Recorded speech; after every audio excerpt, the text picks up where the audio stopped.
A gente está hoje se despedindo de mais uma série, né? E eu costumo dizer, né?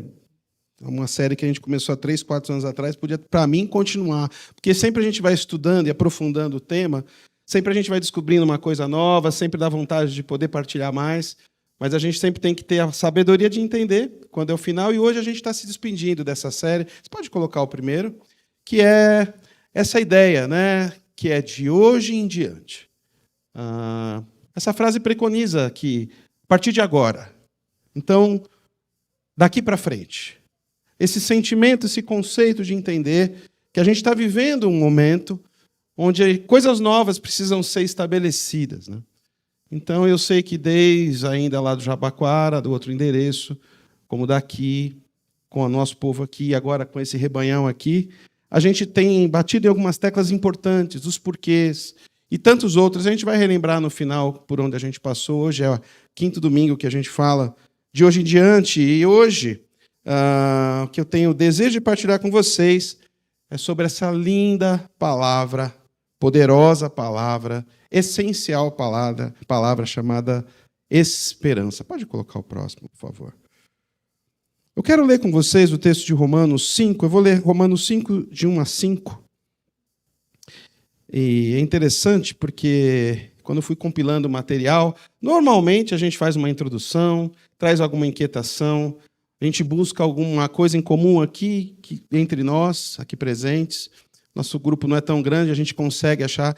Dessa vez eu vou para o texto e vou começar nele, praticamente já quase que concluindo o que tem para ser mostrado nesse texto, para depois, então, vir com outros insights e coisas que Deus tem falado para mim nesse tempo. Romanos 5, de 1 a 5, texto célebre, texto importantíssimo para a gente. Se você quiser acompanhar aí, eu estou na NVI. Tendo sido, pois, justificados pela fé, temos paz com Deus, pelo nosso Senhor Jesus Cristo, por meio de quem obtivemos acesso pela fé a essa graça na qual estamos firmes. Assim, nos gloriamos na esperança da glória de Deus. Não só isso, mas também nos gloriamos nas tribulações, porque sabemos que a tribulação produz perseverança. A perseverança, um caráter aprovado. O caráter aprovado, esperança. Essa esperança não nos decepciona, porque o amor de Deus foi derramado no nosso coração por meio do Espírito Santo que Ele nos deu. Pode colocar o próximo quadro? E conforme eu for lendo aqui, tem uma ideia desse processo, dessa mecânica que o texto nos propõe, e de como que a esperança para nós, discípulos de Jesus, nós salvos por Deus, justificados e tendo paz para com Ele, como é que funciona essa palavra para a gente? Então, a palavra-chave aqui, queridos, é mecanismo, por isso que eu fiz aquele ciclo. Existe um movimento que eu gostaria de deixar bem claro aqui para vocês. Note. Existe a menção sobre esse mecanismo, um processo que é deflagrado aonde? Na fé em Cristo Jesus. A saber, nessa crença que a gente tem em Jesus Cristo, como sendo o Filho de Deus encarnado, como sendo o Messias enviado por Deus. E, por sua vez, aquele que venceu a morte. Gente, é tão interessante a gente voltar para esses conceitos tão básicos. A gente acredita num Salvador que mudou a conjunção do verbo fim, finalizar, acabou. Em Cristo Jesus, a morte não é o fim mais da humanidade.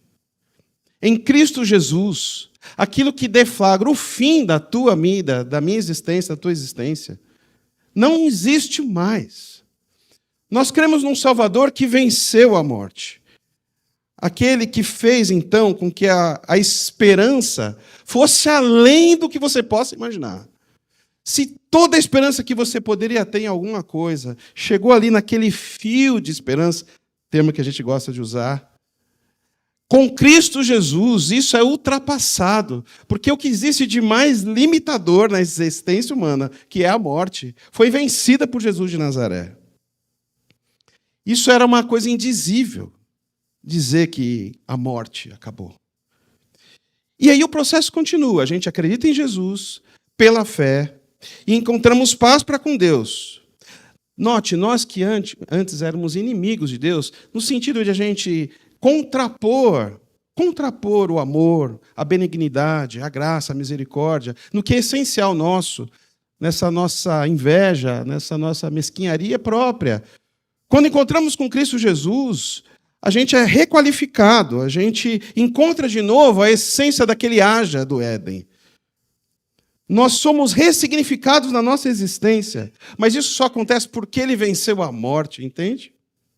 Éramos inimigos de Deus, como opositores dos desígnios de Deus para o homem. E isso se dá através do quê? Da fé, nesse acreditar, nesse depositar crédito, nesse de botar a minha força, de botar aquilo que eu acredito, de depositar tudo ali, entender que por fé isso é verdade. E que isso é possível.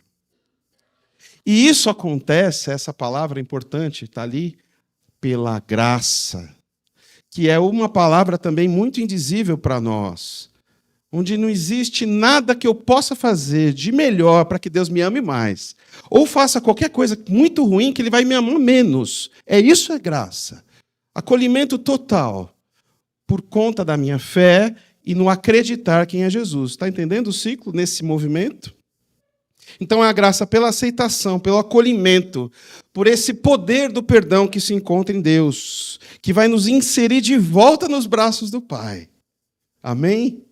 Glória a Deus por isso. E isso ainda vai ser pleno, queridos. A gente pode desfrutar hoje do perdão, da graça, da misericórdia do Senhor, através da fé pela graça. Mas ainda vai ser pleno, ainda vai ter mais. Esse abraço vai chegar e vai ser eterno. E isso nos traz uma alegria indizível. Porque isso nos coloca numa posição onde que nada nos separa do amor de Deus. Nem morte, nem demônios, nem nada. Somos recolocados, reinseridos nos braços do Pai, por causa da fé, da graça e desse movimento todo que a gente está vendo aqui. Isso então nos traz uma alegria, aquela das bem-aventuranças, feliz de verdade, mesmo perseguido, mesmo sem ter nada, e etc. Mesmo chorando, a gente encontra uma alegria indizível, uma alegria que suplanta a vida. Isso começa então a construir em nós a esperança na glória de Deus, como diz o texto. Numa glória eterna que a gente não pode ver, mas que já está entre nós. Porque o Espírito Santo de Deus habita em nós. Então, nós temos esse privilégio, de alguma forma ainda, testificar dessa indizível alegria de sermos coparticipantes da glória de Deus. Amém? Você crê nisso? Você está nesse movimento? Mas a nossa espera, como eu disse, ainda vai ser pleno, ainda vai chegar. Mas nessa espera, onde a gente já prova dessa glória eterna, ela não é etérea. Ela não vai nos levar para um santuário no alto do Nepal, e ir lá e ficar esperando essa glória chegar. Ou você está arrasado por N fatores na sua vida, sofrendo por N fatores, e vou aqui ficar esperando a glória que há de vir. Isso é a mola mestra desse texto. A glória e a espera não é eterna, não é longínqua. A nossa espera por essa glória completa nos traz força e alegria. Hoje, agora. Em nossa caminhada, na nossa caminhada, se tem uma coisa que a gente sabe bem, são provas, são dificuldades. Tribulação, esse nome que a gente acabou de ler. Tribulação é uma palavra que vem do tribulare, que era um instrumento agrário, uma prancha, tipo aquelas pranchas de moribug, aquelas pranchas de isopor da praia, onde o agricultor passava, onde tinha o trigo, e ela tinha algumas alças, alguns metais assim, e quando você passava contra ela, no chão, com o peso do próprio agricultor, ou um animal, ou alguém puxando, arrancava dali. o trigo e, por sua vez, também o joio. A tribulação é esse tribulare que vai passando e deixa marcas na terra, até nos cabinhos do trigo. Deixa marcas. É pesado, não é um movimento dos mais simples. Hoje tem máquinas muito mais modernas. Mas é daí que vem tribulação. Você já se sentiu moído? Já se sentiu assim, passou a prancha em mim e eu não estou aguentando mais? Às vezes sangra a própria pele. A gente falou aqui de irmãos que operaram. A irmã Solange operou 18 vezes esse câncer na bexiga. O querido irmão Nilson estava sofrendo de hemorragia, sangrando, tribulação. Não foi pior do que ficar na enfermaria do Saboia. Ele, nos seus 94 anos, com um monte de gente, e aquele barulhão, e aquele pipipi e tal, ele falava, Deus me ajuda, será que eu vou sair daqui são? Tribulação, prova. A gente viu lá, ore pela Clarinha, viu aquele bebê dentro da UTI, prova, tribulação. Viver não é fácil, não é fácil, não. Há provas, há dificuldades, há sofrimentos, e como há. Mas nessa espera para aquilo que vai ser perfeito na glória de Deus, onde não haverá mais choro e toda lágrima ele enxugará, nessa espera, a presença de Deus que habita em nós, o Espírito Santo de Deus que aqui agora se move em nós, é real, irmãos. O Espírito Santo de Deus habita em nós. E isso, então, nos torna pacientes em meio à UTI, em meio à loucura da enfermaria do Saboia, em meio a tantas outras dificuldades. E a gente está sempre falando, né, de coisas assim mais superlativas, mas eu estou falando das tuas dificuldades mais simples, mas que estão arrancando seus cabelos ou que não estão deixando dormir, soluções no emprego que você não consegue dar, distância que você tem da família, comunicação e etc. Tantas coisas que vão nos afligindo.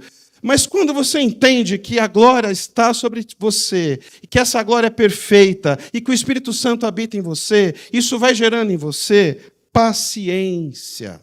Precisa gerar paciência. Senão se abandona a fé. Faz que nem aquele comercial antigo da velhinha, chuta o balde. Esquece Jesus, esquece de andar com Jesus. Mas se você permanece lá, lembrando dessas superlativas verdades e supremas verdades sobre nós, você vai começando então a ter paciência, calma. Então você vem aqui no plantão de oração, vem na oração incessante, vai no seu irmão, ora por mim, me ajuda. Vamos junto, não desiste, vamos continuar. Porque Ele está conosco no caminho, Ele não nos abandona, Ele escolhe o caminho da desolação, Ele escolhe andar com você, Ele está conosco.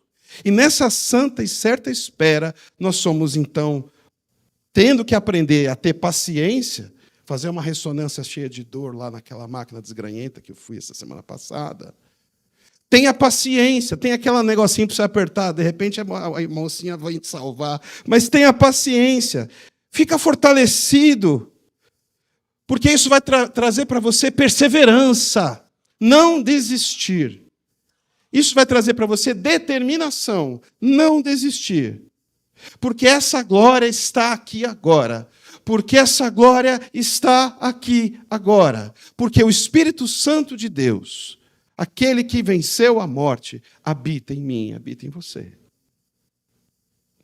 Então a esperança ganha força. Ela fica forte. Sobre essa esperança, então, a gente não precisa ficar confundido, ou como o texto mesmo diz, decepcionado. Sabe por quê? Não precisa. Joga a tua esperança nisso. Porque essa esperança, como a gente leu no texto, vem do amor de Deus. Então ela é perfeita. Então ela não nos abandona e está sobre nós. E mais do que isso, está em nós. Acho que eu já podia acabar aqui, né? Então quer dizer que não se trata de uma esperança inerte, irmãos. Não se trata de uma esperança etérea.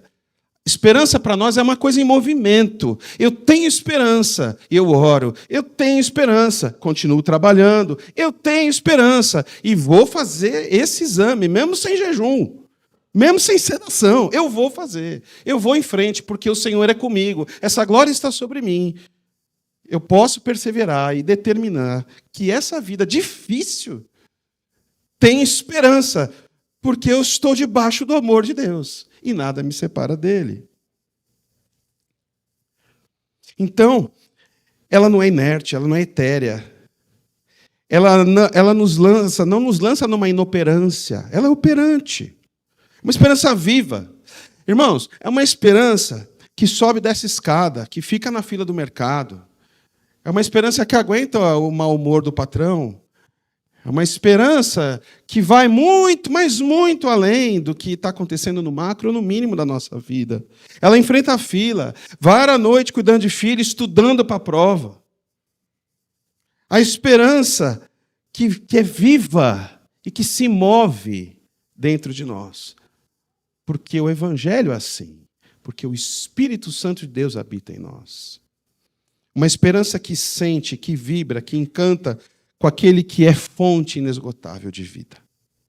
Portanto, queridos, viver sem esperança, eu vou dizer para vocês que não é compatível com a vida. Viver sem esperança, eu vou dizer, eu acho, que é praticamente impossível. E vou defender aqui minha tese. A esperança, eu vou dizer assim como músico, um instrumento que me acompanha muito lá no começo, é um metrônomo.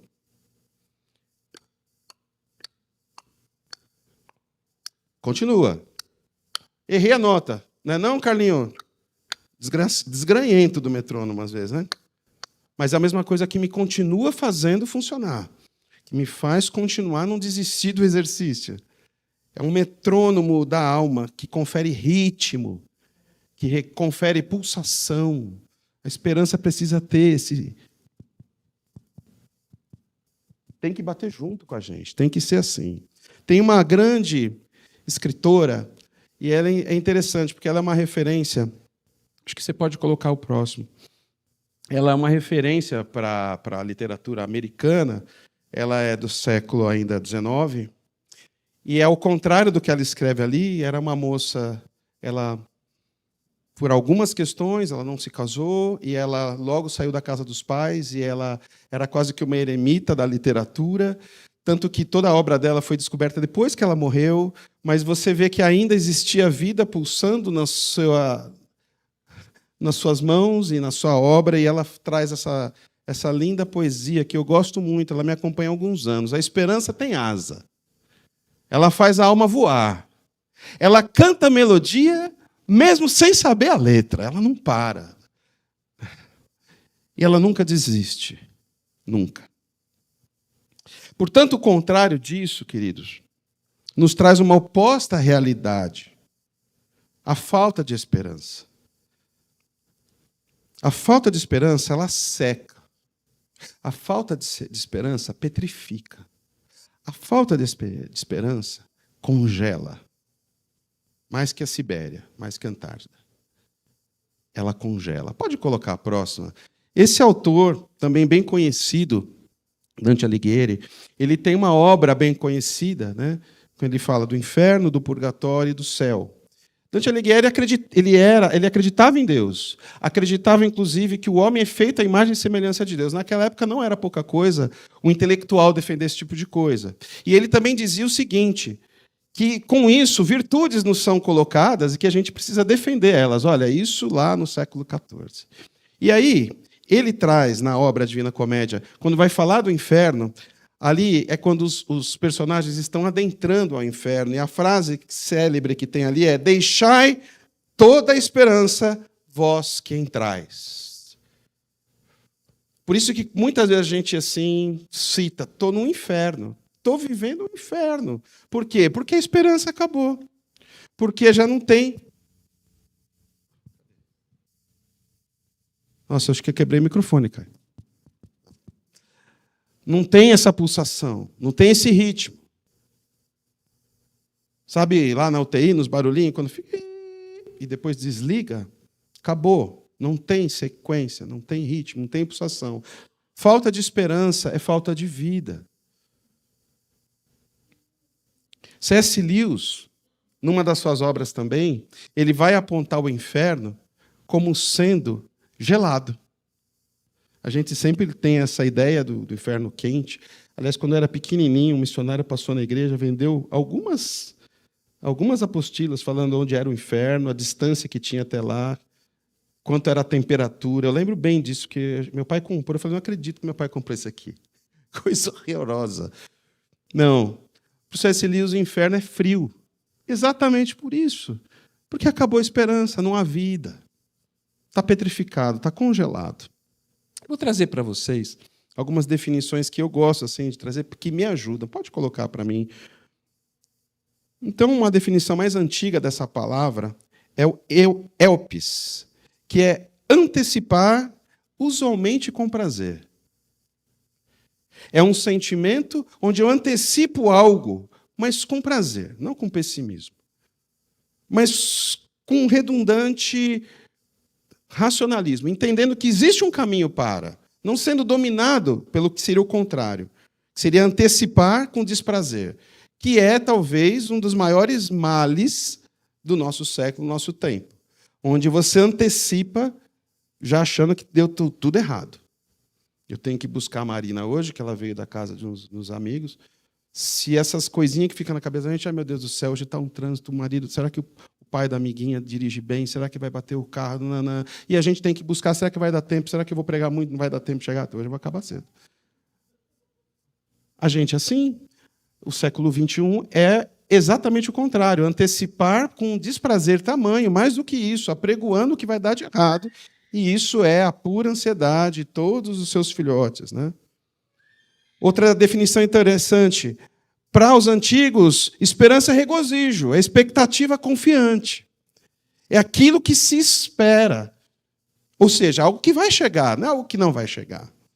A palavra esperança, quando vem do lado do indo-europeu, é o spé, que significa expandir, aumentar, ter êxito, levar qualquer projeto adiante. Olha que interessante essas definições. Para os mais antigos, lá do lado europeu, a esperança é esse sentimento que me leva a ir atrás de um projeto, a não desistir, a continuar batalhando, indo atrás.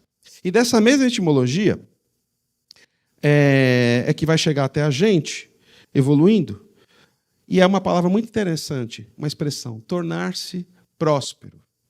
Essa é uma expressão no meio evangélico meio assim, 180 graus. Né? Não pode ser próspero, né? Ou pode ser totalmente próspero. Prosperar nesse sentido todo que a gente está falando.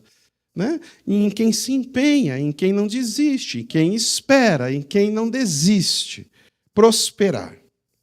Ok, portanto, como a gente viu lá em Romanos, nesse texto que a gente leu agora, existe um mecanismo, existe um processo que eu acabei de apresentar a vocês. E que a partir dessa espera existe sempre o movimento. Existe sempre, como a gente acabou de ver nessas definições muito interessantes, existe um movimento em ir a, em fazer, em procurar, em acreditar. Pode colocar o próximo, Aninha? A esperança, portanto, ela gera esperança. É um verbo que hoje existe, né, o esperançar, onde eu deposito esperança e tenho mais esperança. Tenho esperança e deposito mais esperança. Quando a esperança acaba, esse processo tende a parar. O movimento tende a parar. A gente tende a estagnar. A esperança, então, é um sentimento, um conceito que se movimenta em nós, gerando vida. E mais do que isso, atingindo o próximo. Né? Olha esse texto aqui tão importante, queridos. É o texto de Hebreus 10. Assim, aproximemo-nos de Deus com um coração sincero, com plena convicção de fé, porque o nosso coração foi purificado de uma consciência má e o nosso corpo lavado com água pura. Mantenhamos firme a esperança que professamos, pois aquele que prometeu é fiel. Importemo-nos uns com os outros para nos incentivarmos ao amor e às boas obras, Aqui a gente está vendo já uma esperança que ela nem cabe dentro da gente. E é isso que acaba acontecendo mesmo. Como é o nome da moça que... Ela já veio lá do sul? A Safira. Tá. Safira está lá e vê todas aquelas imagens que a gente viu, que aconteceu no Rio Grande do Sul. Você começa a se comover e tananã. E aí gera uma esperança na Safira. E o que a gente pode fazer para o bem desse povo? Vamos falar com a Aliança. Júnior, com quem eu falo? Fala com Cassiano, pai da Clarinha. E vai para lá, e levanta sustento. E ela está lá até hoje, batalhando casa, educação, para aquele povo. Gerando esperança. Esperança. Em 2001, eu tive a grande oportunidade assim, de Deus, alguns aqui foram testemunha disso, que nos enviaram em todos os sentidos. Eu fui para Angola, eu ainda era namorado da Thaís, e a gente fez um projeto, a gente chamava de Projeto Angola. Foram 17, 18 pessoas saindo de São Paulo. Tinha eu como dentista, tinha a Thaís como fisioterapeuta, mas tinha um vendedor do seguro, tinha uma dona de casa, tinha gente de todo tipo, que por conta dessa coisa da esperança, entender que aquele povo precisa de esperança, se sente então nesse rodízio do Espírito Santo dentro de nós e que, eu quero ir, o que eu posso fazer? Aí eu lembro bem que foi assim, né? Era um grupo musical, era o Jorge Camargo na época, e eu estava vendo lá, inclusive, eu fui para esse encontro do Jorge, apesar de gostar muito dele, ser amigo de outros que estavam tocando lá. Eu fui porque a Thaís ia, e eu chavequei ela para ir. A gente ainda não estava nem namorando. E aí sentei do ladinho dela, ouvi umas musiquinhas, né? Adorador, né? Foi bonito. Comer uma pizza depois. Mas, no final, o Jorge me vem com essa. Aí eu vou para Angola, e o povo lá está precisando, o povo é assim, assado, assado, assado, assado. Eu estou indo com o meu violão, vou levar o meu violão, vou deixar, vou ensinar alguém a tocar violão, é o que eu vou fazer. Falei, caramba, isso eu posso fazer. Ou posso ensinar teclado para alguém, ou posso arrancar um dente ruim. E fui. E a Thaís foi também. E aquilo foi maravilhoso. Foi maravilhoso o que a gente viveu lá, com todos os riscos, porque ainda era guerra civil, tá? Risco para todo lado. Tinha bomba ainda, tinha muito campo minado. O pai e mãe da Thaís falaram, onde é que eu fui, né? Onde que essa minha filha foi amarrar o jeguinho dela? E foi maravilhoso, foi potente. Vocês sabem que até hoje, em Angola, jovens levantam um negócio chamado Projeto Angola para visitar os outros lugares. Você sabe que a Ana Alzira, uma baita missionária aqui da IBAB, tem um projeto exatamente nos moldes que a gente fez? Esperança gerando esperança. Esperança gerando esperança. Esperança gerando esperança. Pode colocar o próximo quadro. A esperança que nos move... Não, a esperança que se move em nós alcança o próximo. A esperança que se move aqui dentro de nós alcança o próximo. Como diz lá em Gálatas, não nos cansemos de fazer o bem, pois no tempo próprio colheremos, se não desistir. Não nos cansemos de fazer o bem, pois no tempo próprio colheremos, se não desistirmos. Olha que interessante esse texto. Se a gente não desistir, a gente vai colher esse bem plantado. Pode ter certeza. Pode ter certeza. Vou contar um outro exemplo. 92, 93. Lembra daquele golzinho 1000, quadradinho, que tinha 1000 escrito?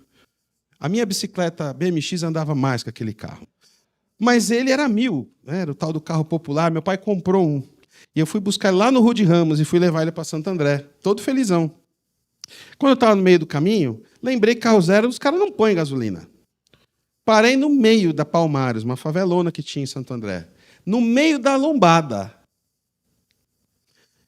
E aí, de repente, eu vejo o carro andar. Deus mandou os anjos empurradores de carro. Não, era o pessoal do bar, levando meu carro para dentro da favela. E lá eles levaram, não falaram um A comigo. Um cara pegou, olhou, foi para um posto de gasolina, voltou. Depois de meia hora, eu fiquei lá. O cara botou gasolina no meu carro, falou, vai, pode ir. Eu falei, não acredito. Vai na fé, meu irmão. Vai na fé, meu irmão. Me lembrei que mais ou menos uns 6 meses antes, um cara acabou a gasolina perto da casa de um amigo meu e estava chovendo pra caramba e era um lugar complicado. Me deu um negócio, desci do carro, saí empurrando o carro do cara uns 3 quarteirão na chuva. Meu amigo, você é louco, velho. Você sabe o que você está fazendo? Às vezes o cara é grupo, mano. Ele vai te levar. Esperança gerando esperança. Não deixe de fazer o bem, você vai colher. É muito legal. Quando eu conto essa história, eu sempre tenho 3, 4 pessoas que contam outras. Sou cercado de gente que gosta de fazer o bem, graças a Deus. Façam isso. Não abre mão da oportunidade que você tem de fazer o bem. Tenha certeza que a falta de esperança, ou a esperança na fonte errada, isso é uma coisa muito importante também, né? Porque hoje a gente tem várias fontes de esperança.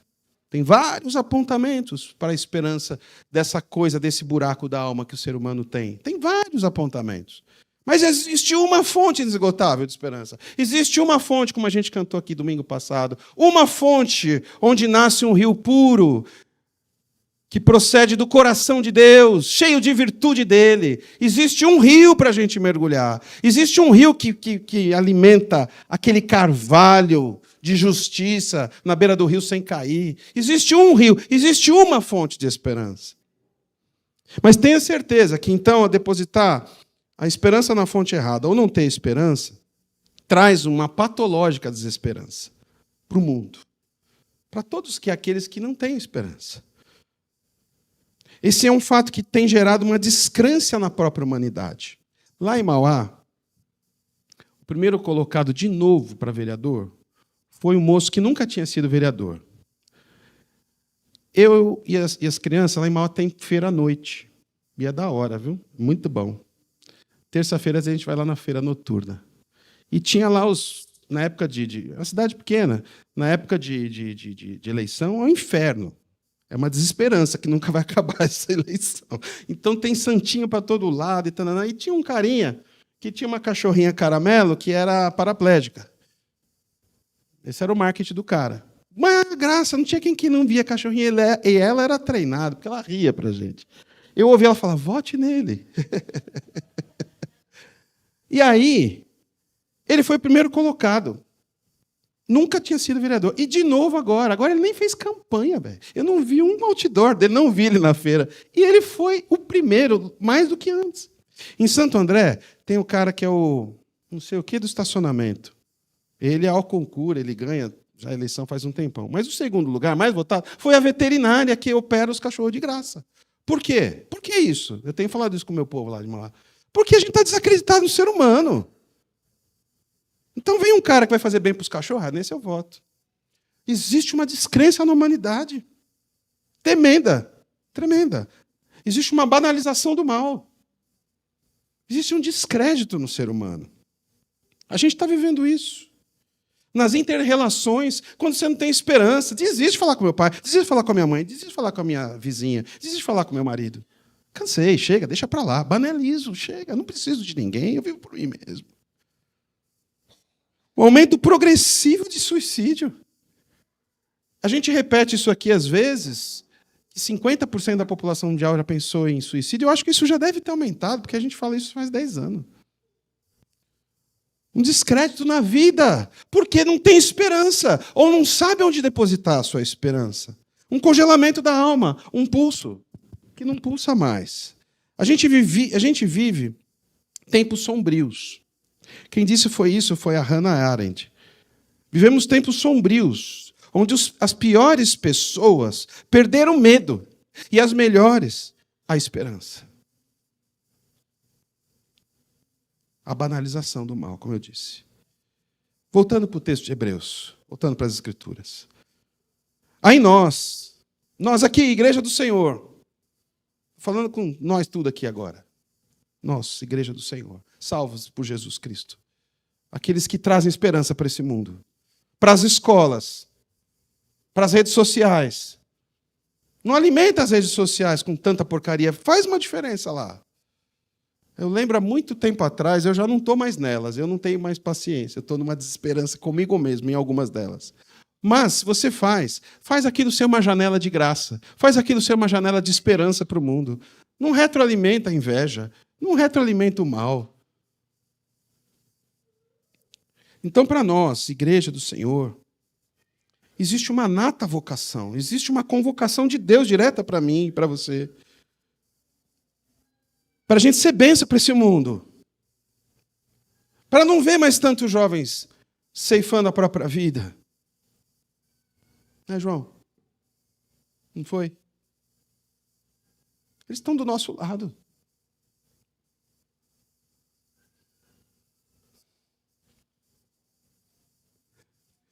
Cada vez mais perto. Nós somos fonte de bênção, fonte de esperança para o mundo caído, para o mundo sem esperança. Nós não podemos ficar naquele grupo que a Hannah Arendt falou há muitos anos atrás. A gente precisa voltar a acreditar. Acreditar que há esperança. Nós somos os braços e as mãos do Cristo nessa terra. Só isso. Só isso. Você liga isso aqui, você pega o seu carro, você quebra o seu ovo frito para fazer o seu zoião. Quando você faz todas as suas coisas na sua vida, ali está a mão de Jesus Cristo de Nazaré, irmãos.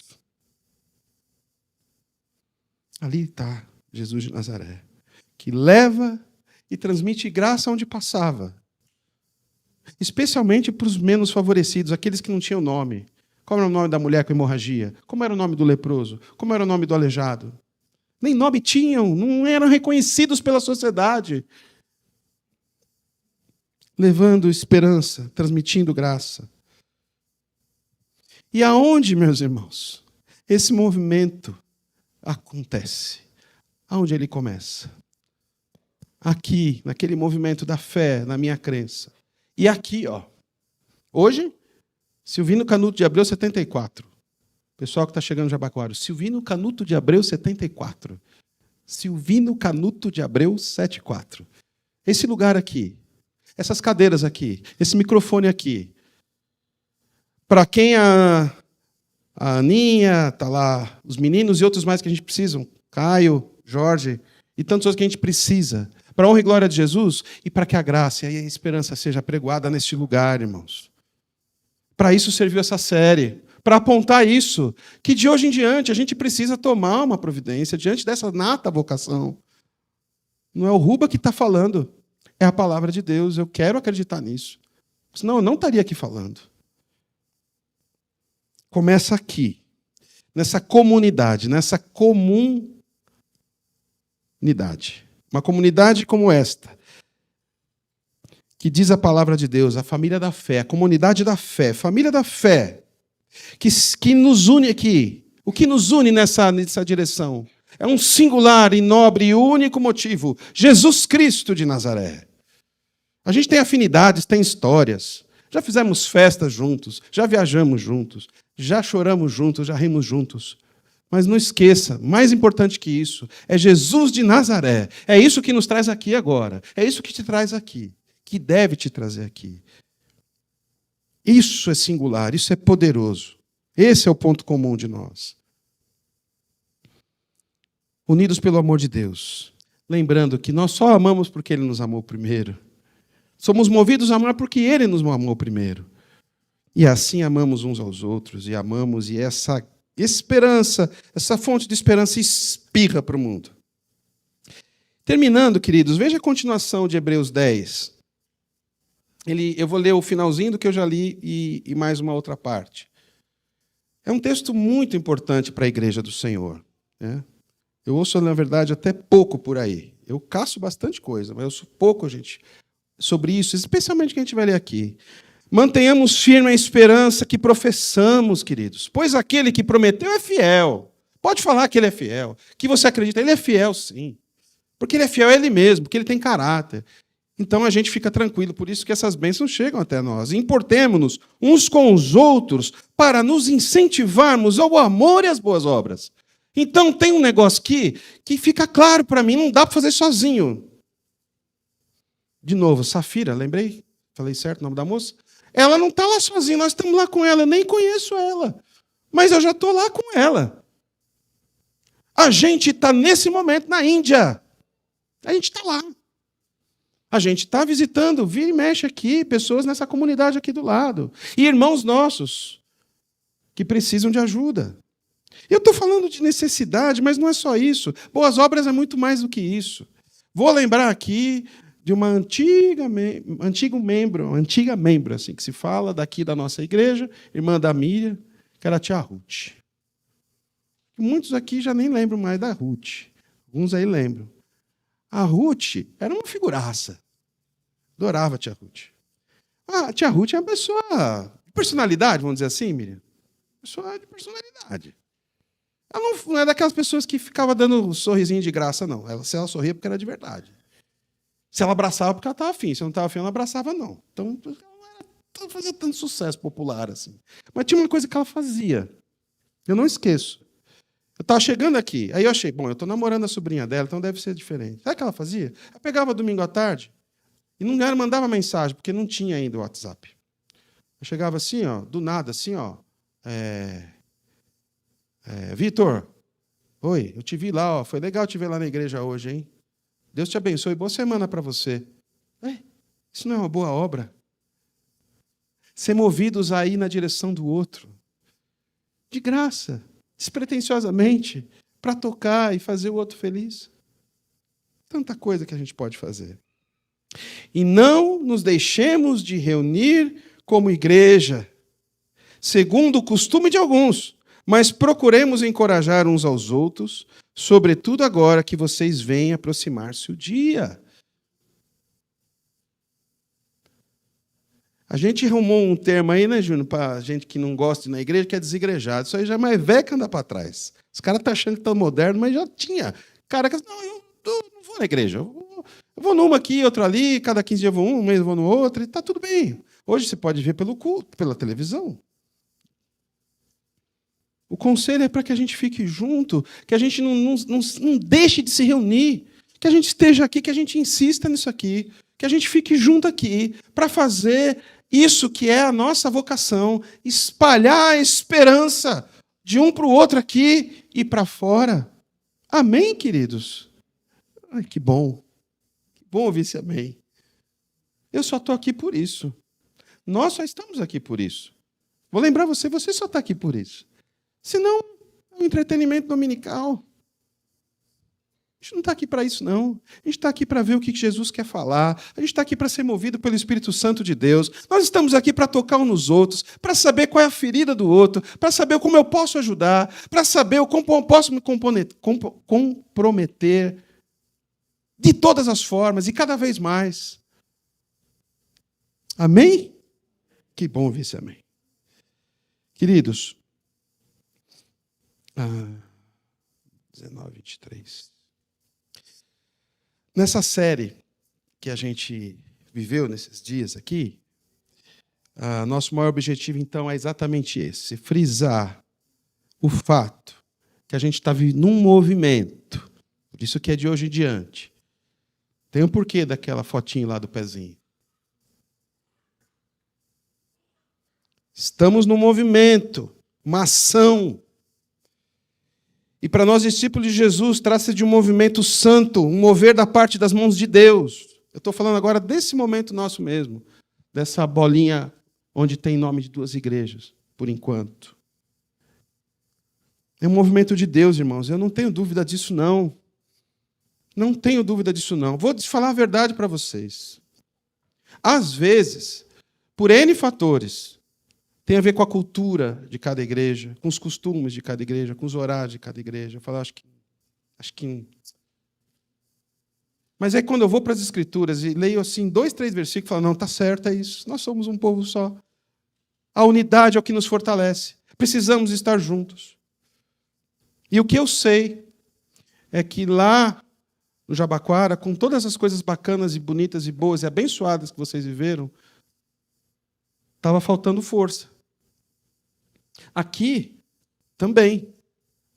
Vamos unir forças. Vamos ter mais gente servindo. Vamos poder fazer mais. A gente não pode desistir disso, não.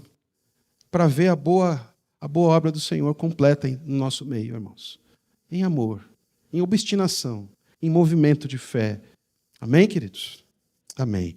Olha, a primeira coisa que a gente viu foi falando... Pode colocar aquela sequência para mim, Aninha.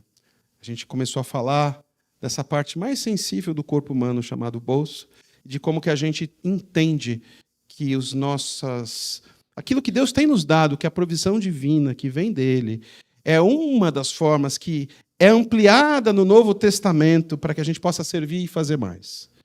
Comprometidos com isso, sensibilizados por isso. A gente ainda está enfrentando bastante barreiras com essa questão do dinheiro aqui. Não tem sido fácil, mas acreditamos, porque a gente está abrindo a palavra de Deus. E aqui o Espírito Santo de Deus é o mesmo, um só batismo e até um CNPJ. Que a gente vai entender isso e a gente vai mudar nessa direção. Precisa mudar. Acreditando e tendo esperança. Amém? A gente falou também em ser zelosos, comprometidos. Comprometidos, o pastor Júnior falou, comprometidos com a obra de Jesus através da sua igreja. Comprometidos uns com os outros, comprometidos com tudo isso que a gente tem falado aqui. Depois o Paulinho veio aqui e falou que de hoje em diante a gente precisa andar junto diante de diferenças. Diferenças que hoje parecem ser diferenças, mas que podem se tornar potencialidades para que o reino seja visto. Amém? Amém? Que bom ouvir esse amém. E de hoje em diante, comprometidos com a oração, o Júnior já falou aqui. Nesse pouco tempo que a gente está junto, a gente viu milagres. A gente está vendo Deus tocar na vida de pessoas. Continuemos. Temos hoje 2 grupos de oração. E tem gente que não faz parte de nenhum. Tem que fazer parte sim. Para ser testemunha. Quando vem o nomezinho, se identificar com ele. Se comprometer com aquele nome. Comprometidos para orar mais. Para ir além. Para crescer. Para crescer e aprender do Senhor. E hoje, então, cultivar a esperança. Então é isso, meus irmãos. Desafios que estão aí, que vão orientar a nossa jornada de hoje em diante. Eu vou ter que frisar mais uma coisa aqui que o pastor Júnior já falou. Olha o nosso banner ali. Se você está recebendo lá o link, entra. Ah, estou no trânsito. Põe, o Thiago estava na academia, show de bola. Ficou ouvindo. Paulinho estava no trânsito, ficou ouvindo. Depois no final falou, porque ele não aguentou. Quase bateu o carro, mas... Então, não perde essa oportunidade. Os dias são maus. Para essa esperança continuar se movimentando em nós. É a palavra de Deus. E é impressionante. Tiago falou isso, né, na última. Ele falou, eu estou impressionado como tem sido bacana. E isso precisa ser mais divulgado. Então, a gente está fazendo a nossa parte. A parte de vocês é entrar quando vier o link. Quarta-feira, 8 horas. Desafio aí para vocês. Está fazendo a janta? Põe lá, não tem problema não. Aqui é light, velho. Sem problema nenhum. Pastor Júnior. Então, que a graça do nosso Senhor Jesus Cristo nos conduza nesses objetivos todos. Que a esperança brilhe no nosso olhar, brilhe na nossa fala, apareça em nome de Jesus.